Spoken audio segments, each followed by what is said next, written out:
messe d'action de grâce a été dite le 22 août 2024 dans la paroisse Saint-Raphaël de Limité pour rendre hommage au père fondateur du Palou à l'occasion des 60 ans d'existence de cette machine politique. Le ministre provincial des hydrocarbures de Kinshasa a échangé avec le Kadhafi de la capitale. C'était dans la salle André Kimbuta de l'hôtel de ville de Kinshasa. Une nouvelle session d'information à la télévision de l'éducation. Mesdames et messieurs, bienvenue à tous et à tous. Place au développement des titres à l'occasion des 60 ans d'existence du Palou. Une messe d'action de grâce a été dite le jeudi 22 août 2024 à la paroisse Saint-Raphaël délimitée pour rendre les hommages au père fondateur de cette machine politique, Delphin Tundula, pour plus de détails. Le parti lumumbiste unifié Willy Makiashi a célébré sa 60e année d'existence à travers une messe d'action de grâce à la paroisse Saint-Raphaël délimitée. Plusieurs autorités du parti ont rehaussé de leur présence, notamment le secrétaire permanent et chef du parti, le professeur Willy Makiashi, qui a profité de cette circonstance pour rendre hommage au père fondateur.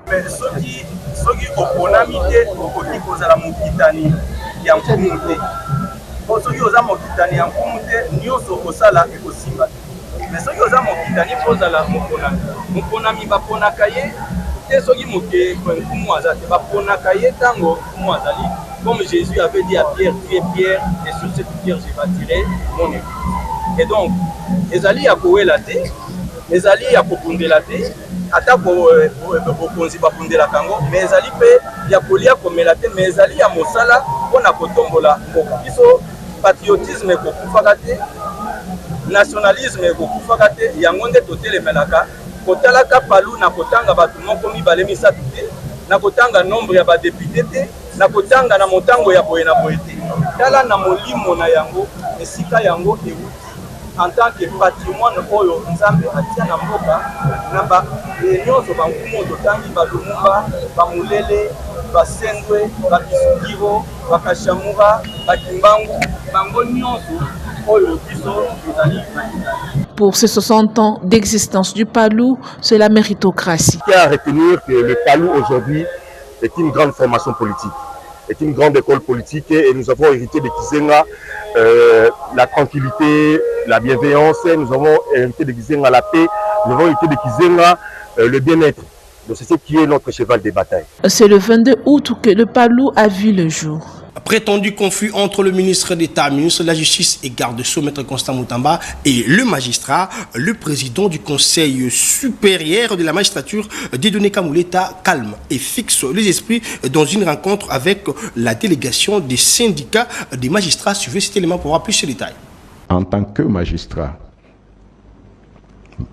même syndicaliste, abstenez-vous, je dis bien abstenez-vous de toute prise de position qui engage la magistrature. Abstenez-vous d'utiliser les réseaux sociaux. Vous n'êtes pas n'importe qui. Vous n'êtes pas n'importe qui. Vous n'êtes pas sans savoir que si quelqu'un, parce que très souvent, même nous ici, combien de fois j'ai vu des tweets à mon nom sur mon compte. Et il y a des collègues qui m'écrivent pour le chef, nous avons, je dis non. Et là, je vous dis encore de façon officielle, je n'ai aucun compte. Aucun. Je n'ai jamais eu de compte jusque-là. Ni Twitter, ni quoi, tout ce que vous pouvez appeler là, je n'ai aucun compte. Je n'ai jamais eu de compte. Ce qui fait que tout ce qu'on peut poster, bien en prenant la photo du président du CSM, mais ce sont des photos qu'on peut trouver n'importe où. Ne nous laissons pas emballer par n'importe quoi. Montrons que nous sommes des magistrats. Entre le CSM et le ministère de la Justice, il n'y a jamais eu de mur, il n'y en aura jamais. Avec celui qui est là, avec tous ceux qui ont précédé, même avec tous ceux qui viendront, parce que nous sommes les deux mamelles d'un même corps. Rentrons aux fondamentaux et faisons en sorte que nous ne puissions pas donner l'occasion à l'opinion de croire qu'il y a des problèmes individuels, de croire qu'il y a des frictions, parce que nous, en tant que bureau, parce que c'est nous qui portons la magistrature, S'il y avait un problème, c'est nous qui serions au courant qu'il y a un problème. Et comme aussi au sommaire, le ministre provincial des hydrocarbures de Kinshasa a organisé le jeudi 22 août 2024 la première réunion de prise de contact avec les opérateurs économiques de son secteur évoluant dans les petites et moyennes entreprises, plus précisément ce qu'on appelle communément le Kadhafi, dans la salle André Kimbuta de l'hôtel de ville de Kinshasa. Ginel Pezo pour le détail. Après sa nomination au gouvernorat provincial de Kinshasa, le nouveau ministre des hydrocarbures, Jackson Mpunga, a échangé avec les opérateurs économiques de son secteur communément appelé Kadhafi.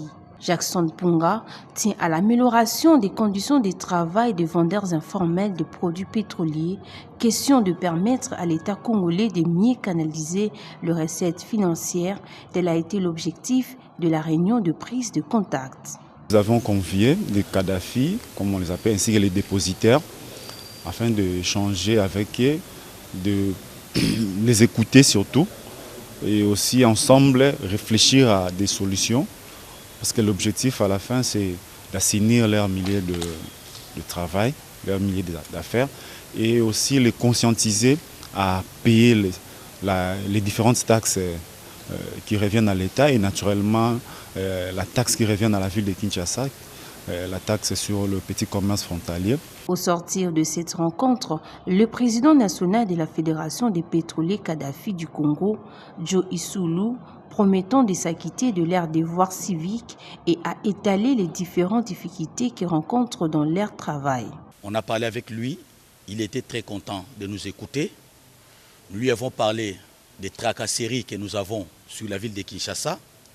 Il nous a écoutés, il nous a promis de s'y appliquer là-dessus pour faire que, étant qu'opérateur économique dans les secteurs pétroliers communément appelés les Kadhafi, il va s'impliquer afin de nous mettre en paix, libres d'exercer calmement notre activité et nous aussi, à notre tour, de se conformer à payer ce qui est comme taxe vis-à-vis de la ville de Kinshasa, étant que nous vivons dans la ville de Kinshasa.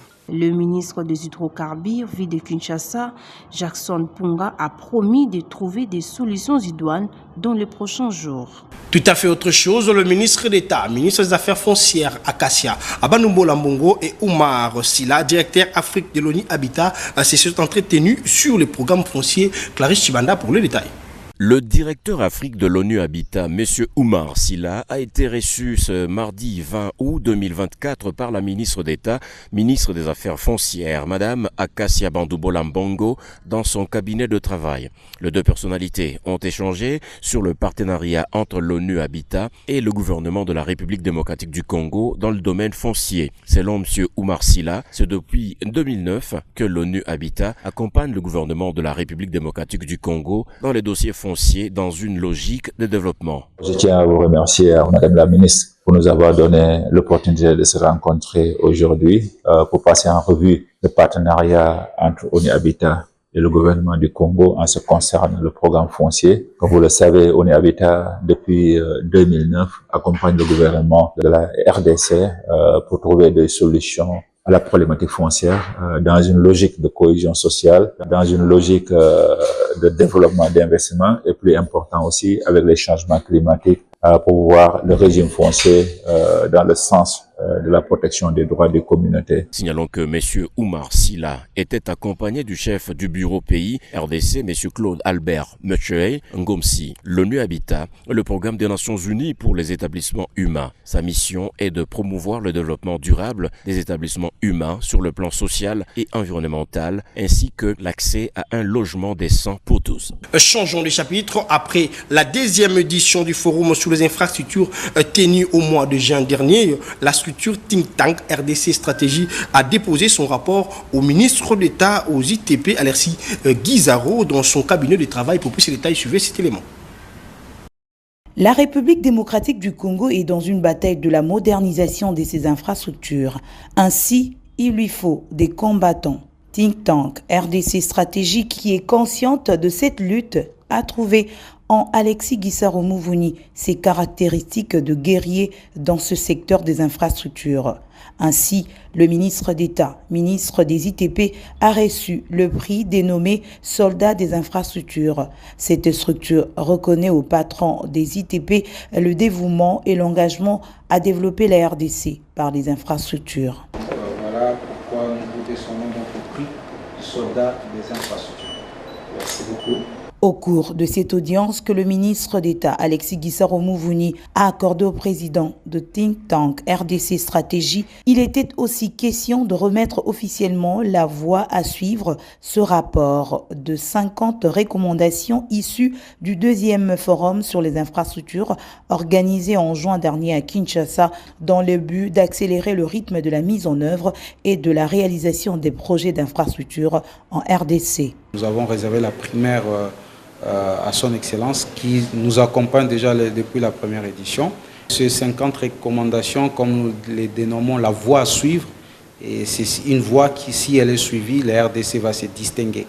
Et dans ces recommandations, la conclusion, c'est qu'il faudrait que nous puissions tenir des états généraux des infrastructures qui va réunir ici les différents ministères qui interviennent dans ces secteurs, pour permettre à ce que tout ce qui a été présenté comme recommandation soit maintenant affiné et que ça soit décliné par des actions concrètes qu'on pourra mener sur terrain. Ce forum, qui était à sa deuxième édition, avait pour objectif principal d'examiner et de proposer des solutions pour accélérer la réalisation des projets d'infrastructure en RDC. Dans le cadre de la clôture des activités du club de vacances appelé École de Vie, un bon nombre des enfants ont visité le jeudi 22 août 2024 le réseau des journalistes amis de l'enfant dans l'objectif de comprendre comment fonctionne cette structure des journalistes. Copain Koutoumissa pour le détail. Les réseaux des journalistes amis de l'enfant, RJAE, est une structure qui vise à promouvoir et défendre le droit de l'enfant à travers les reportages, les émissions, l'interview et l'enquête magazine. Son siège est basé à Kinshasa et représenté dans plusieurs provinces de la RDC, Nomema, Kikwit, Sud Kivu, Nord Kivu, Kwango, Okatanga, Kasaï occidental, Lualaba et Tanganyika, a expliqué aux enfants Bibi Mwika, coordonnatrice du RJAE, dans sa brève présentation. Nous sommes un réseau des journalistes amis de l'enfant. En sigle, on appelle ça RJAE. Réseau des journalistes amis de l'enfant. Notre objectif, c'est de œuvrer pour la cause de vous qui êtes là, vous les enfants. Donc, nos reportages, à travers nos éditions, à travers les interviews, à travers les journaux télévisés, les journaux écrits, nous faisons des reportages sur la promotion des droits des enfants que vous êtes. Après l'intervention de la coordonnatrice, des journalistes et membres du réseau se sont présentés et ont partagé leur expérience tour à tour. Cette fille de cet échange, Angela Mianda, enfant, donne ses impressions. Avant, moi, je voulais devenir pédiatre, mais en les entendant parler sur leur métier, ça m'a aussi donné envie de devenir. Mais quand je les ai entendus parler de leur métier, ça m'a aussi donné envie de devenir journaliste. Nathalie Moadi, coordonnatrice de l'ASBEL Meji, a justifié ses choix du RJAE pour permettre aux enfants de comprendre la profession du journalisme comme ils l'ont fait dans d'autres domaines. Ce qui nous a poussé à amener les enfants vers le siège du RJAE, c'est notre thème de cette année. À l'école de la vie, nous avons abordé les questions de la maîtrise du soir, du droit de l'enfant. Il faut noter que lors de cette visite, les enfants de l'école de vie ont compris l'avantage d'être journalistes. Par la province, dans ce journal, en Ituri, à l'occasion de la célébration eucharistique organisée par le jeune de la paroisse Cœur Immaculé de Marie Fataki de Bounia en territoire de Djougou, plus de 3000 jeunes venus des différentes paroisses de la province de l'Ituri ont pris part dans cette célébration eucharistique. Naomi Katako pour le détail. Ils prennent part à cette célébration eucharistique plusieurs personnalités. Ces journées diocésaines des jeunes se passent à la paroisse Cœur Immaculé de Marie Fataki. Nous sommes à plus ou moins 85 km au nord de Bounia, en territoire d'Ndjougou. Lors de son homélie, Monseigneur le vicaire général du diocèse de Bounia, Eustache Roger Trorové, a appelé les pèlerins à s'évertuer comme des annonciateurs de la paix et des joies, comme la Vierge Marie. Nous allons demander par l'intercession de la Vierge Marie qu'elle intercède pour que nous ayons cette force, ce pouvoir, cette autorité, cette responsabilité d'être des vrais annonciateurs de l'espérance et de la joie, et surtout d'apporter la paix dans les cœurs et parmi nos frères, nos sœurs avec qui nous vivons. Présent à l'ouverture de cette cérémonie diocésaine des jeunes, l'administrateur policier du territoire d'Indjougou, le commissaire supérieur principal, Rifin Mapela, a rassuré l'Auguste Assemblée les mesures sécuritaires. Je pense que tout ce que nous sommes en train de vivre ici, dans la province de l'Ituri, trouvera une solution à partir de ces jeunes-là. Vous êtes maintenant à Fataki, vous constatez vous-même. D'ailleurs, hier, je suis sûr et certain que vous avez fait la route. Vous n'avez pas fait l'avion ni le bateau. Vous avez fait la route, la RN27. Vous avez constaté que la situation sécuritaire dans l'ensemble du territoire de Djougou est bel et bien maîtrisée. Activité rendue possible grâce aux conditions sécuritaires améliorées dans les 5 territoires de la province de l'Ituri depuis l'instauration de l'état de siège par les commandants suprêmes. Ces jeunes, estimés à plus de 3000, sont venus des différentes paroisses qui composent les diocèses de Bunia. Cette grande activité pourra se clôturer ce dimanche à travers une messe d'action de grâce.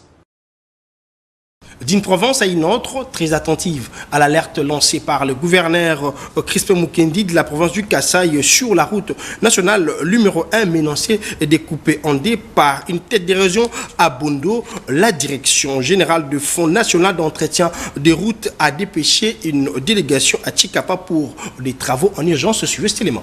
Très attentive à l'alerte lancée par les gouverneurs de la province du Kasaï, Maître Crispin Mukendi Bukassa sur la route nationale numéro 1, menacée de couper en deux par une tête d'érosion à Bondo. La direction générale des fonds nationaux d'entretien routier a dépêché une délégation à Chukapa afin de s'enquérir de la citation. Conduite par Ange Mouchigo, directeur technique du FONER, cette équipe s'est entretenue avec Diolé Bokele, vice-gouverneur faisant intérim du gouverneur de province à mission à Lualaba. Nous sommes en mission dans la province du Kasaï. La direction générale du FONER nous a chargé d'effectuer une visite, comme vous le savez, avec les nouveaux management du FONER. C'est de venir aux provinces bénéficiaires de notre financement, voir l'effectivité des travaux que nous finançons à travers les agences routières dont l'OVD, l'Office des routes et l'OVDA. Nous venons de financer la suite des travaux, des érosions, des sites érosifs dans la ville de Kasaï. Nous venons voir effectivement si les travaux ont été bien exécutés et si les travaux, qu'est-ce qu'il reste à faire pour que les sites érosifs soient maîtrisés. C'est un peu ça. Et il y a d'autres problèmes dans la province du Kasaï, notamment, vous l'avez vu, les dallos de Bondo, pour lesquels ça nécessite une intervention urgente et des passages. Nos collègues techniciens et moi-même avons vérifié et nous allons informer la hiérarchie de l'urgence pour qu'il y ait une intervention, sinon la RN1 risquerait d'être coupée au retour de première pluie. Le FONER reste un partenaire privilégié de la province du Kasaï. Donc il a été quand même important d'entrer de jeu, de se fixer notre mission et de voir un peu les problèmes d'infrastructure de la province du Kasaï. Je crois que nous avons beaucoup aimé sa disponibilité et les échanges qui ont porté avec le ministre provincial des infrastructures ont été vraiment constructifs pour que nous puissions entamer notre mission demain avec les visites et puis avec les échanges avec les agences routières, l'OVD, l'Office des routes et l'OVDA. Revenons à Kinshasa pour boucler complètement cette session d'information. Le usager de l'avenue Kimouza, plus précisément dans la commune de Makala, s'inquiète de la suite réservée à cet axe routier. Pour plus de détails, suivez ces reportages de Dizi Mbouyi et Djibril Bakamba. Les habitants du quartier Kabila, précisément ceux de la direction Kimouza de la commune de Makala, s'inquiètent de la suite réservée à l'insalubrité qui menace leur environnement. Selon eux, pendant la saison de pluie, ils ne savent même pas par où mettre le pied. Bon, l'Ilobezali pour la Nini, tout ça abandonné par l'État et Moko. Au place, tellement beau sauter les Kébélés. Petit peuple à Zapembe Nouana, on a toujours à boire à Bosotoana. Pour Bosoto, déjà, ils allaient nous ébélés. Ce qui l'État a télémiqué, Bosoto et Zalaté. Moutoupe, moi, Bosotoana et Gozalaté. biso moko de ya bosoto tango eza ebele bato bakoprofite bosoto esa nini ezala lisusu place oyo donc yango wana omoni bosoto eleki na kimwenza leta atika biso kaka boye yango tosenga na gouverneur ya sika asala effort abengisa meme mesele na ye atala citation ya kimwenza oyo na veni oyo toza na grand nzela kobanda tiron ngaba izaka munene bonde omoni po enclaver embouteillage ngambu na ngambu ba travailler nzela oyo ba mesure zo monana bazwi yango ata plus de 20 fois changement zate ba sachet oyo kimbuta yebisa biso la fois passée ba kangizi na sachet na ya plastique oya na ya baji mais les autres continuent les autres monnaie sur Pepsi bimisika Pepsi pas yesu la même système na plastique les sous sur changement ni tolu kana mboko nzela oyo ndo monanga bo tiron point ngaba donc quand on monnaie za munene bo ezana différence mais le combat sachet to lembi mais ba mero bazolo na ba biloko bazolo la sachet to misa wa makasi to vivre ndeni. Les habitants de Makala fondent tout leur espoir au nouveau gouvernement provincial de Kinshasa pour des solutions à ces problèmes. Place au rappel des titres. Une messe d'action de grâce a été dite le 22 août 2024 dans la paroisse Saint-Raphaël de Limité pour rendre hommage au père fondateur du Palou à l'occasion des 60 ans d'existence de cette machine politique. Le ministre provincial des hydrocarbures de Kinshasa a échangé avec le Kadhafi de la capitale. C'était dans la salle André Kimbuta de l'hôtel de ville de Kinshasa. Fin complètement de cette session d'information. Si vous avez mis merci à la grande équipe rédactionnelle de la télévision de l'éducation. Restez branchés sur nos programmes. Surtout, prenez soin de vous car chaque jour est une vie. Au revoir.